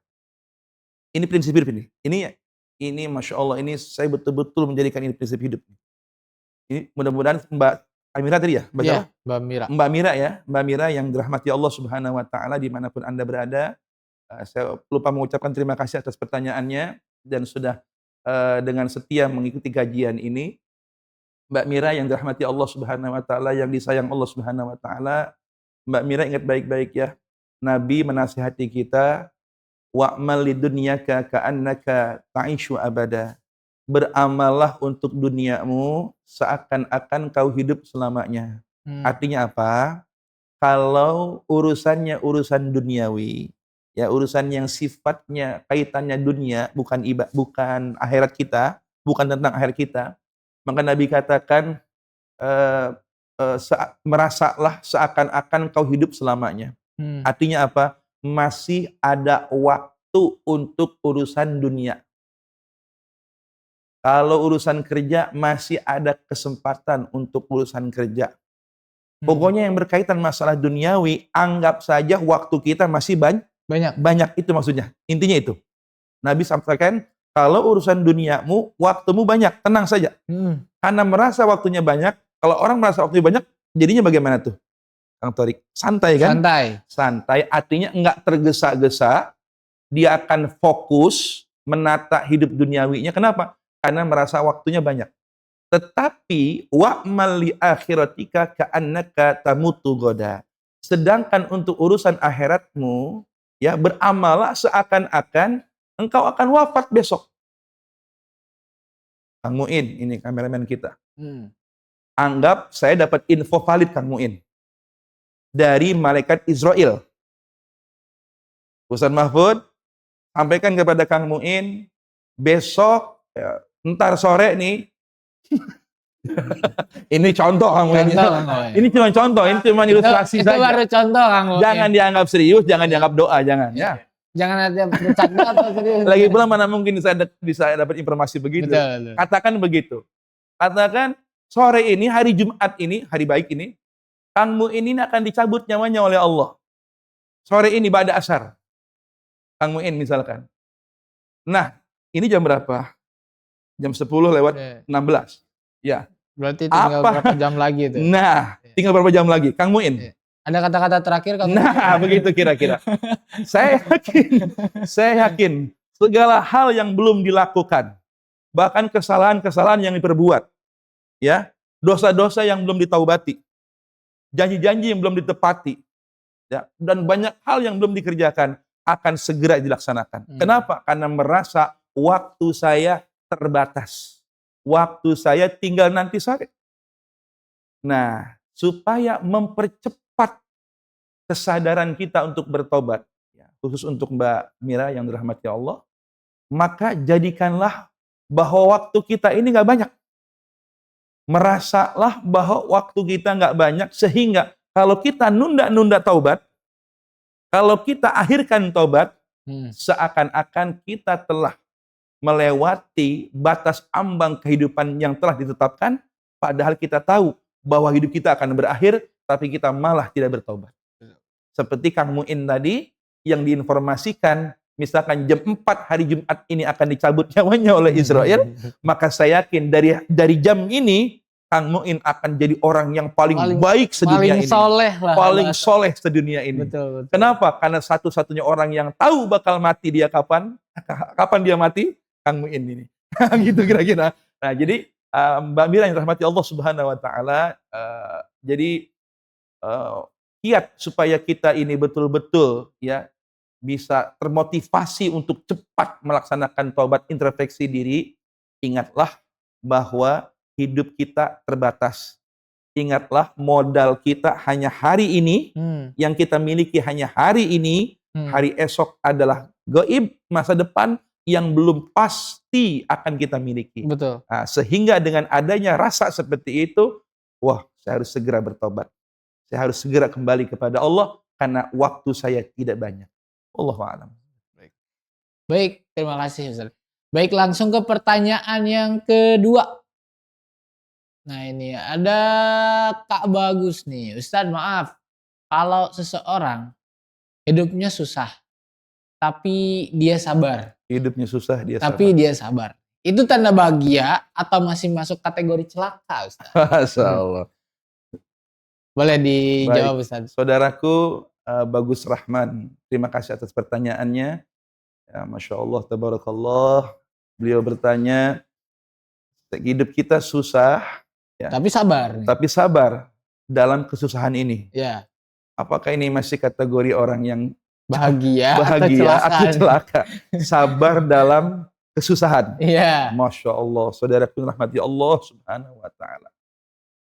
Ada riwayat yang mengatakan al-faqirus sabir afdalu minal ghaniyyi syakir. Nah ini dalam kitab Syaraful Ummah Muhammadiyah, Profesor Dr. Abu Yasin Muhammad bin Alawi bin Abbas Al-Maliki ini membahas satu tema bagus sekali.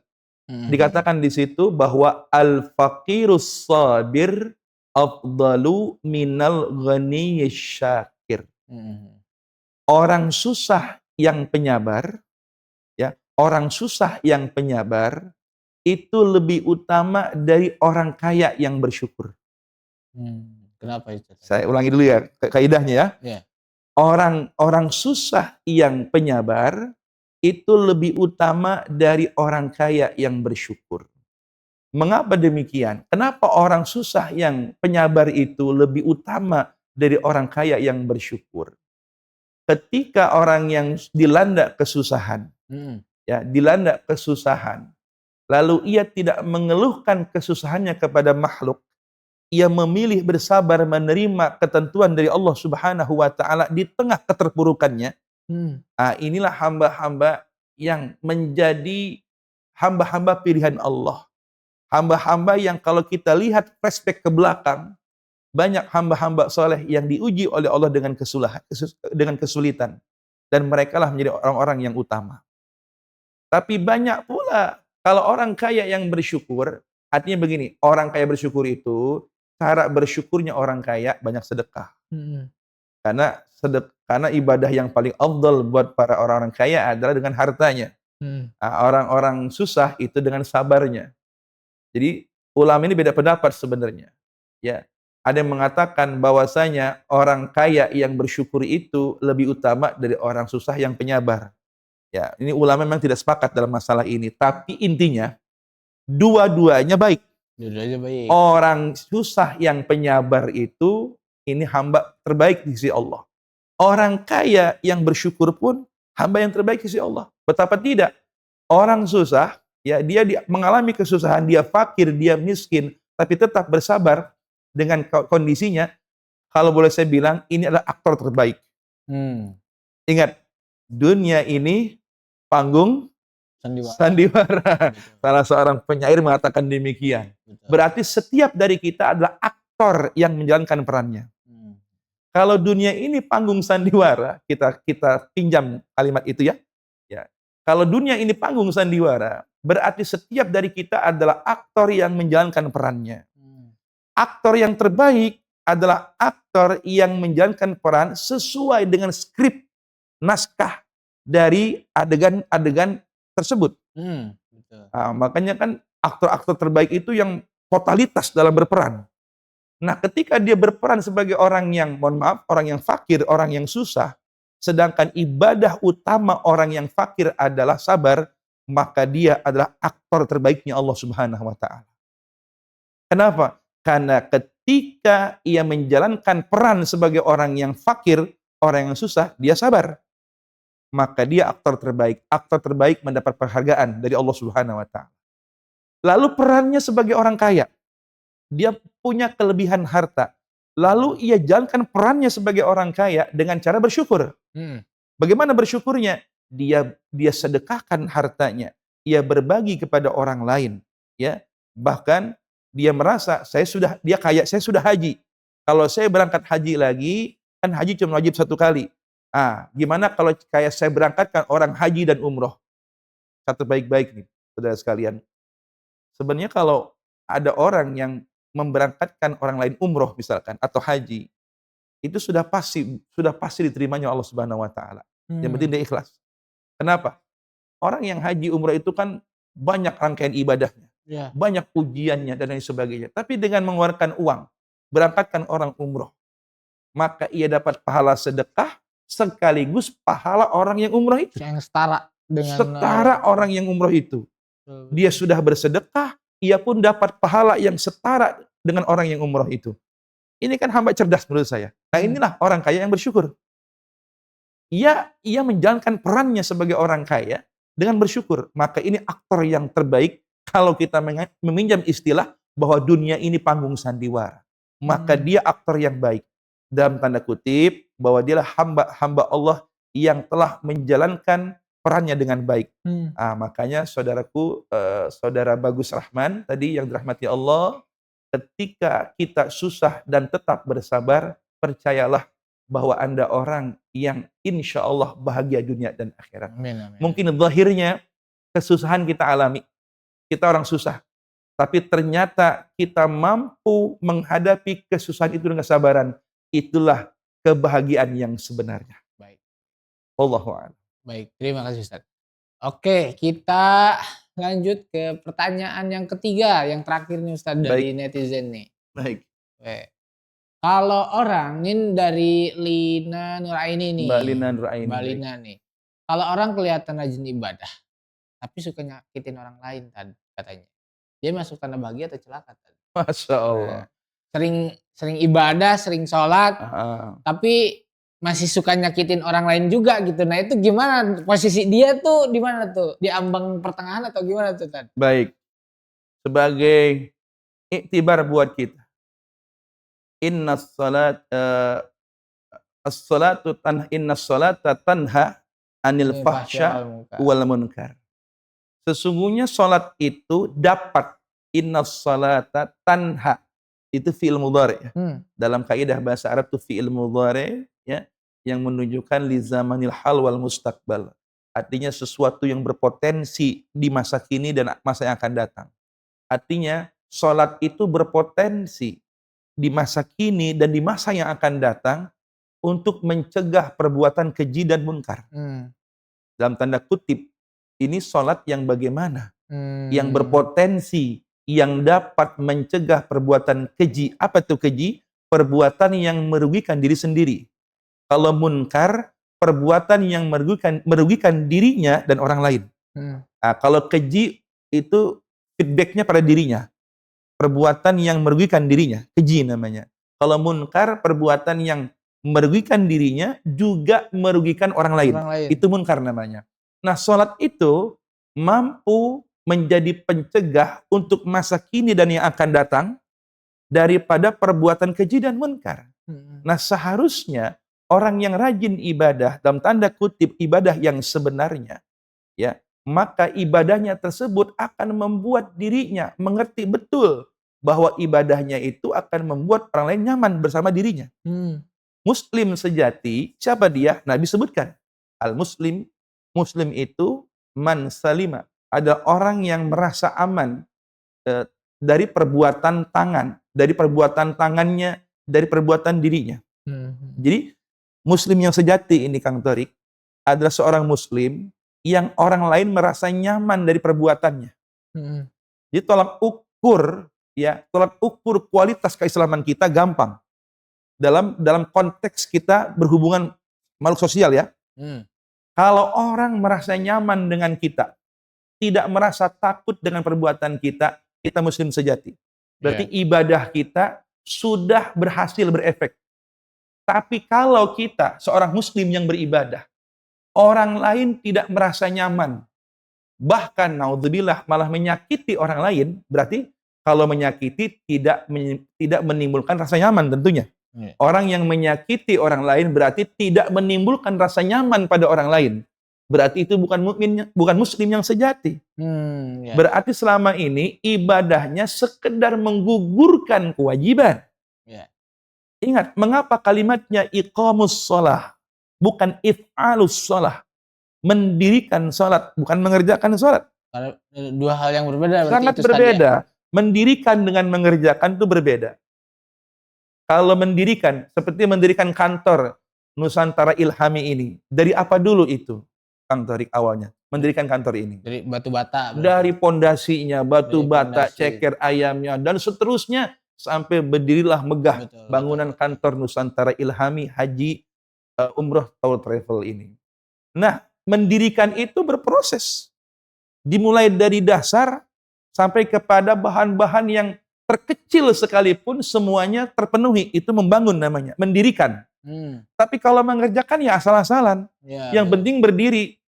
pondasinya asal-asalan, temboknya asal-asalan, atapnya asal-asalan, nggak sesuai dengan tuntunan, nggak sesuai dengan panduannya. Nah, itu namanya mengerjakan. Ya kalau mengerjakan, yang penting ngerjain. Nah, itulah mengapa Allah memilih redaksi kalimat wa iqamus shalah dan mendirikan sholat, bukan mengerjakan sholat. Karena kalau mendirikan itu betul-betul sesuai dengan porsinya, betul-betul sesuai dengan panduannya, dan memberikan efek yang berkepanjangan. Itulah sholat. Nah, sholat ini mewakili ibadah kita yang lainnya. Maka seorang muslim yang beribadah mestinya, ya, jika benar-benar ia mendirikan ibadahnya, betul-betul mengamalkan ibadahnya, maka efeknya adalah kenyamanan kepada orang di sekitarnya. Itulah hikmah dibalik mengapa, Kang Torik, sholat itu diawali dengan takbir Allahu Akbar. Ya, ini ketika kita membesarkan nama Allah. Ingat, kalau sudah Allahu Akbar, berarti yang lain kecil. Kalau Allah Maha Besar, berarti urusan kantor kecil, Kang Torik. Urusan anak belum bayar sekolah, kecil. Urusan kontrakan belum bayar, kecil. Kenapa? Karena Allahu Akbar. Nah, diakhiri dengan salam. Kenapa dengan salam? Salam itu kan keselamatan, kesejahteraan. Sehingga orang yang melaksanakan salat, ketika berakhir ibadah salatnya, ia terbarkan keselamatan, kedamaian, kesejahteraan kepada orang yang ada di sekitarnya. Nah, inilah filosofi dari mengapa salat itu al-muftatahatu bitakbir wal mukhtatamatu bitaslim. Mengapa salat itu diawali dengan takbir, diakhiri dengan salam? Karena salam itu kedamaian, keselamatan, maka orang yang salat semestinya menebarkan kedamaian dan keselamatan di orang sekitarnya.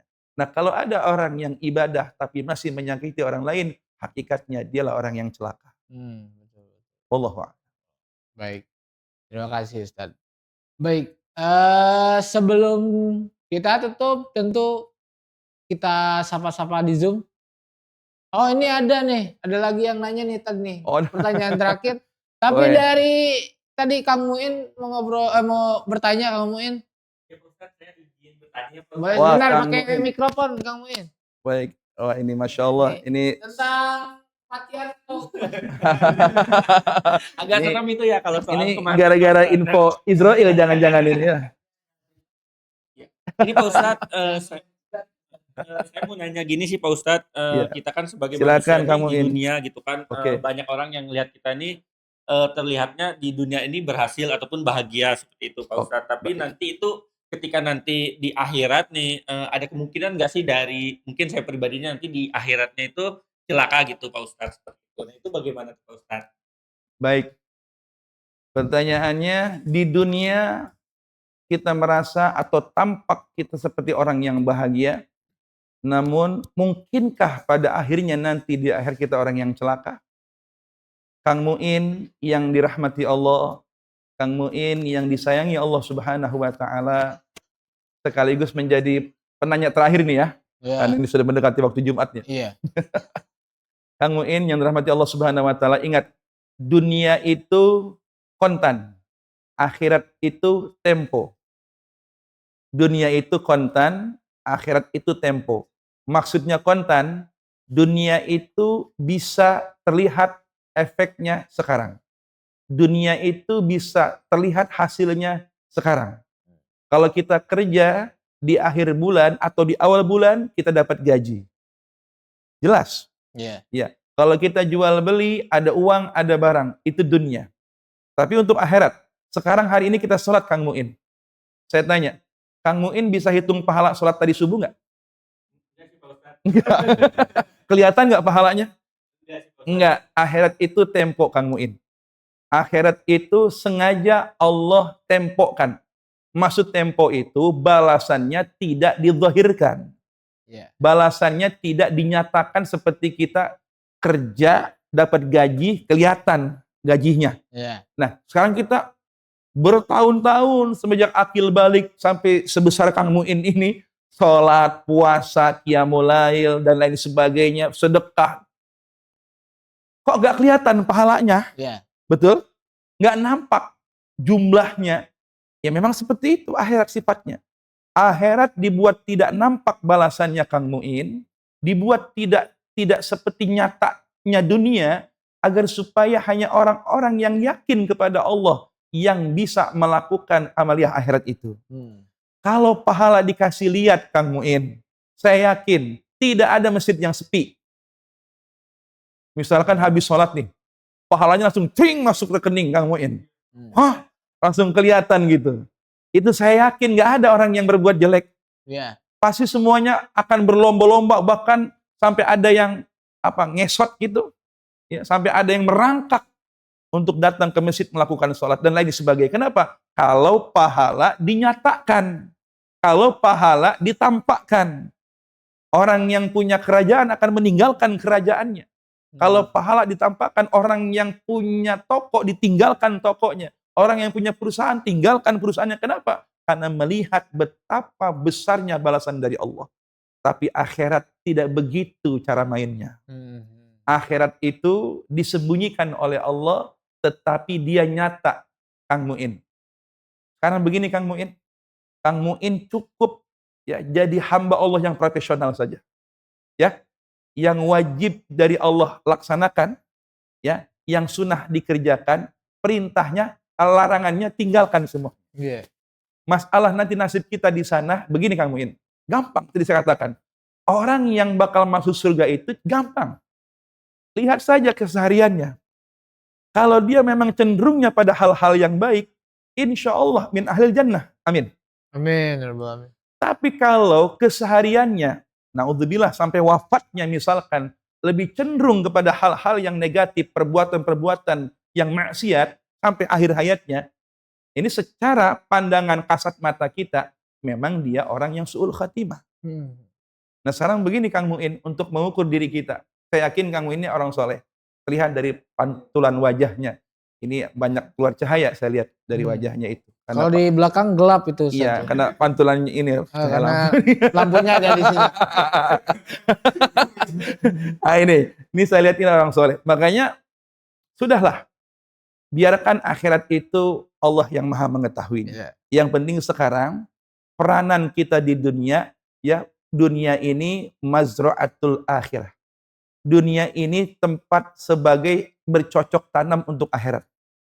Wahai Kang Muin yang bertanya, yang dirahmati Allah Subhanahu wa taala, dan semua hadirin yang menyaksikan kajian online ini, bahwasanya ingat baik-baik, dunia sementara, akhirat selamanya. Yeah. Dunia bukan tempat tinggal, tapi tempat meninggal. Dunia bukan tempat tinggal, tapi tempat meninggal. Oleh karena itu, sebelum dunia meninggalkan kita, maka tinggalkanlah hal-hal yang akan menghalangi perjalanan kita ke akhirat nanti. Maksudnya apa? Sebelum dunia meninggalkan kita, sebelum harta meninggalkan kita. Ingat, orang mati itu di antara 3 hal. Hartanya, keluarganya, amalnya. Semua ikut memakamkan. Tapi setelah selesai pemakaman kita, hartanya pulang, meninggalkan dia. Keluarganya, betul tidak? Mobil yang dia usahakan, pulang. Motor yang belum selesai kreditnya, pulang. Nah, itu... Pulang, semuanya pulang. Anak yang dibanggakan, istri yang dicintai, pulang. Secinta-cintanya suami kepada istrinya, kalau istrinya meninggal, ada suami yang mau dikubur bersama-sama istrinya? Nggak ada. Pulang. Bahkan mungkin ada suami yang ketika hari wafat istrinya, mata kanannya menangis, tapi mata kirinya sedang mengukur. Mana yang buat gantinya kira-kira ini? Itulah manusia. Nah, tapi yang tetap tinggal adalah amalnya. Ya, jadi teman sejati kita nanti di alam kubur adalah amal kita. Keluarga meninggalkan kita, harta meninggalkan kita, amal perbuatan yang menemani kita. Maka sebelum dunia meninggalkan kita, maka tinggalkanlah kebaikan-kebaikan di dunia ini agar menjadi teman sejati kita nanti di akhirat. Amin ya rabbal alamin. Baik. Terima kasih Kang Muin. Kita langsung ke Bang Adul. Boleh Bang Adul. Ya, singkat padat Kang Adul. Singkat padat jelas Bang Dul. Ya, saya mau jawab, silakan.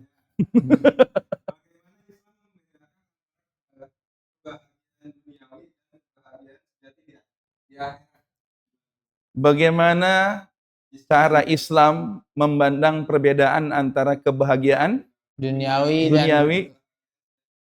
Gampang, Kang. Ini kita ambil hadis Nabi saja. Ini kebahagiaan duniawi dulu ya.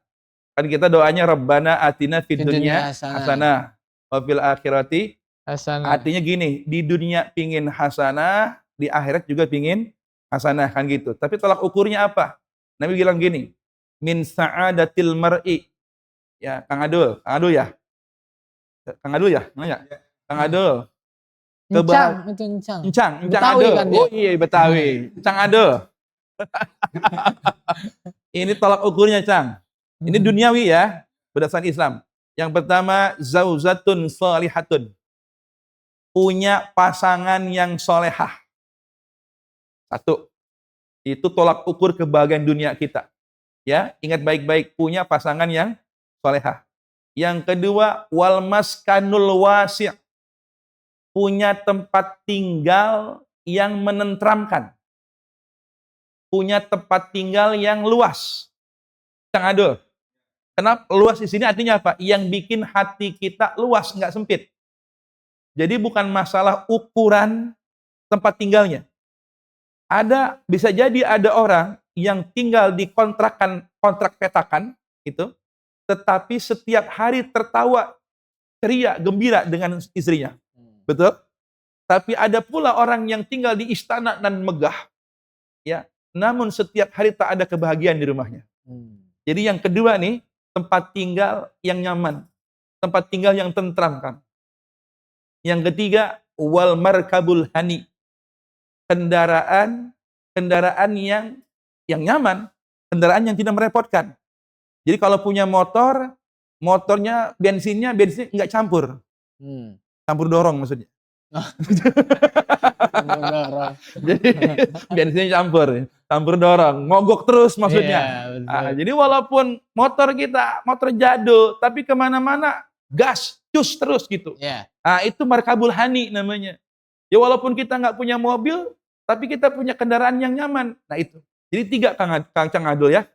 Jadi punya pasangan yang ini tolak ukur kebahagiaan duniawi ya. Punya pasangan yang solehah, tempat tinggal yang tentram, dan kendaraan yang nyaman. Ya. Dan yang keempat ya, wal bi'atus solihah, punya lingkungan yang baik. Tetangganya baik, lingkungannya baik. Kita kendaraannya, istrinya solehah, kendaraannya nyaman, rumahnya tentram, tetangganya nggak baik. Aduh, lingkungannya nggak nyaman, juga nggak enak kan? Nah, makanya yang keempat, lingkungan yang baik. Ya, itu indikator ya cara Islam memandang kebahagiaan duniawi. Adapun kebahagiaan akhirat sudahlah pasti ya, sebagaimana doa kita, wa fil akhirati hasanah wa qina adzabannar. Berarti yang kedua, ada 2 indikator penting kebahagiaan akhirat adalah yang pertama adalah diterimanya segala kebaikan di dunia kita ya, di akhirat semua kebaikan kita diterima dan terhindar dari siksa neraka. Artinya kita dimasukkan ke dalam surga tanpa melalui neraka. Pertanyaannya, memang ada orang yang masuk surga lewat neraka? Nanti bakal ada. Dan naudzubillah, jangan sampai kita tergolong umat yang demikian. Masuk surga tapi lewat neraka. Maksudnya apa? Ya, dibersihkan dulu, mampir dulu. Kenapa? Di dunianya jadi pendosa, orang yang bermaksiat, banyak lalai, masuk neraka dulu baru masuk surga. Na'udzubillahi min dzalik. Itu pun kita berlindung kepada Allah. Kita inginnya masuk surga bila azab. Kita masuk surga tanpa siksa. Itulah esensi dari wafil akhirati hasanah wa qina adzabannar. Jadi kita ingin dapat hasanah. Apa hasanah di akhirat? Surga. Wa qina adzabannar, dan masuk surganya tanpa terlebih dahulu melalui neraka. Itulah tolak ukur kebahagiaan sejati di akhirat nanti. Orang yang memperoleh surga di sisi Allah tanpa terlebih dahulu memasuki neraka. Demikian, Kang Adul. Wallahu a'lam bishawab. Kelas ya. Kita sapa-sapa yang ada di Zoom boleh, Mas Adul. Kita lihat dulu bentar. Nah ini ada, Masya Allah nih ada 9 orang nih. 9 orang, Alhamdulillah. ada Bu Rina, ada Bu Endang. Ini orang-orang yang setia kayaknya yang sering saya lihat juga nih Ustadz nih. Masya Yang Allah. masih setia untuk ngikut kajian nih. Yang Ah, mudah-mudahan nanti bertambah lah ya. baik, nanti kita Amin, Rabbal Alamin, ya insya insya Allah. Allah ini. Bismillah, biiznillah insya Ya, Allah. Karena ini baik. masih baru barangkali kajiannya. Ini baru 7 kali, Baru Tad. 7 Baru kali. 7 Ya. kali. Baik. Karena proses-prosesnya itu dari mulai kita kameranya satu nih, Tad, gitu kan. Baik. Lighting juga masih asal-asalan Oh, gitu Masya kan. Allah. Boleh. Ini dari Pak Yudi nih. Izin bertanya Ustadz. Ini pertanyaan terakhir nih dari Zoom kita ambil. Bertanya Ustadz, bagaimana cara agar kita dapat menghindari tanda-tanda celaka dalam hidup, baik di dunia maupun di akhirat gitu. Itu boleh tuh. Ini pertanyaan terakhir dari Pak Yudi ini. Baik, Pak Yudi yang dirahmati Allah Subhanahu wa taala, Pak Yudi yang disayangi Allah Subhanahu wa taala, sebagaimana tadi dijelaskan dalam hadis Nabi Muhammad sallallahu alaihi wasallam, Pak Yudi, kalau tidak ingin celaka di dunia, maka menurut berdasarkan tips dari baginda Rasulullah, yang pertama, Pak Yudi harus betul-betul dapat mengevaluasi diri, ya, bisa mengevaluasi diri, ingat perbuatan di masa lalu untuk menata masa depan. Artinya, perbanyaklah ingat dosa, perbanyak ingat kesalahan kita, perbanyak mengevaluasi diri, insya Allah jadi orang yang bahagia di masa yang akan datang. Iya. Yang kedua, kalau kita berbuat baik, maka tidak usah diingat-ingat. Jadilah orang baik, dan tetap jadi orang baik, dan jangan bosan jadi orang baik. Ya, dan tidak usah kita ingat-ingat kebaikan kita, karena tidak ada yang bisa menjamin apakah kebaikan kita itu diterima atau tidak oleh Allah. Yang penting tetap jadi orang baik. Orang yang baik itu orang yang bahagia. Yang ketiga, untuk urusan duniamu, ya, maka tetaplah fokus untuk memperhatikan orang-orang yang di bawah kita. Kenapa demikian? Karena jika itu kita lakukan, maka jadilah kita orang yang pandai bersyukur atas nikmat yang kita miliki. Dan yang keempat, untuk urusan akhirat dan agama kita, untuk urusan agama dan akhirat kita, maka banyak-banyaklah memandang ke arah atas, orang-orang yang kualitas ibadahnya, kualitas beragamanya di atas kita, agar bisa memotivasi diri kita untuk lebih baik. Jangan pandang ke bawah untuk urusan agama, untuk urusan akhirat, karena itu akan mendowngrade daripada kualitas ibadah kita. Demikian Pak Yudi yang dirahmati Allah Subhanahu wa Baik, taala. terima kasih. Mungkin karena waktu juga ya, Masya Allah. kita sebentar lagi akan Jumatan. Sebelum kita tutup tentunya ada sedikit, ada sedikit, tapi ada kabar bahagia gitu kan. Baik. Tadi kita membicarakan tentang 4 tanda manusia yang bahagia dan celaka ya Ustadz ya. Baik. Ini ada kabar bahagianya. Kabar bahagianya adalah yaitu promosi. Alhamdulillah. Kita langsung to the point Marhaba. ya. Promosinya itu adalah umroh bulan September, tanggal 5 September. Itu harga normalnya 35 juta Ustadz. Baik. Kita dapat diskon, ada penurunan di harga 33,5 Ustadz. Masya Allah. 33,5 juta. Masya Insya Allah. Allah. Lalu juga ada di bulan Oktober, itu dengan harga 35 juta. Dengan fasilitas tentunya insya Allah pasti kami selalu memberikan fasilitas yang terbaik lah Ustadz ya. Baik. Itu dan tentu sebelum kita tutup juga, alangkah baiknya kita akan mendengarkan doa terlebih dahulu. Dan juga dari saya tentunya mudah-mudahan apa yang kita dengarkan tadi, kita menyimak dari kajian yang sudah disampaikan, yang sudah dipaparkan oleh Ustadz atau guru kita semua, Ustadz Mahmud, tentang 4 tanda manusia yang bahagia dan celaka. Mudah-mudahan menjadikan manfaat untuk kita semua, Amin, ya Allah. menjadi pengingat atau reminder untuk kita semua tentang hal-hal yang menjadikan kita menjadi orang atau menjadi manusia yang lebih baik lagi ke depannya. Amin ya rabbal alamin. Baik, semoga kedepannya kita lebih banyak lagi yang masuk dan menjadi platform yang lebih bermanfaat lagi Insya Allah. tentunya. Mungkin juga minggu depan Ustadz lagi ya, boleh Ustadz ya? Insya Siap. Allah. Nah, minggu depan kita akan ada Ustadz lagi, insya Allah ya. Di booking langsung sekarang ya Ustadz ya. Yes, insya Allah. Ya baik, sampai jumpa di KBBI Nusil atau Kajian Berkah Bagi Ilmu Nusantara Ilhami. Boleh ditutup dengan doa. Itu saja dari saya. Allahumma fiq la aqwamit thoriq. Wassalamualaikum warahmatullahi wabarakatuh. Boleh Ustaz ditutup. Bismillahirrahmanirrahim. Alhamdulillahi rabbil alamin. Allahumma salli ala sayyidina Muhammad wa ala ali sayyidina Muhammad.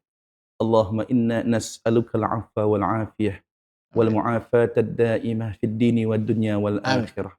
Allahumma inna nas'aluka al-huda wat tuqa wal 'afaf wal Amin. ghina. Allahumma rzuqna ziyaratal haramain fi kulli sanah. Amin. Allahumma rzuqna ziyaratal haramain fi kulli sanah. Amin. Allahumma rzuqna ziyaratal haramain fi kulli sanah. Amin. Ya Allah, ya Tuhan kami yang Maha Pengasih lagi Maha Penyayang, terimalah taubat kami ya Allah. Jadikanlah kami orang-orang yang sadar diri akan kesalahan dan dosa kami.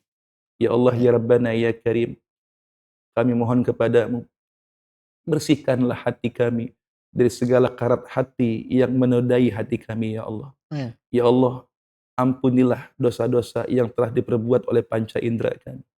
Tuntun kami untuk menjadi hamba-hamba-Mu yang senantiasa bertaubat kepadamu ya Allah. Terimalah amal kami ya Allah. Kuatkanlah iman dan Islam kami ya Rabbana. Sehingga nanti pada saatnya Israel kan datang memanggil, malaikat maut kan datang menjemput ya Allah. Maka Kau anugerahi kepada kami kematian yang husnul khatimah. Amin. Allahumma inna nas'aluka husnal khatimah Amin. wa na'udzubika min su'il khatimah. Amin. Rabbana atina min ladunka rahmatan wa hayyi' lana min amrina rasyada. Rabbana atina fid dunya hasanah wa fil akhirati hasanah wa qina adzabannar. Subhana rabbika rabbil izzati amma yasifun. Wassalamun ala mursalin walhamdulillahi rabbil alamin. Amin. Alhamdulillah. Amin.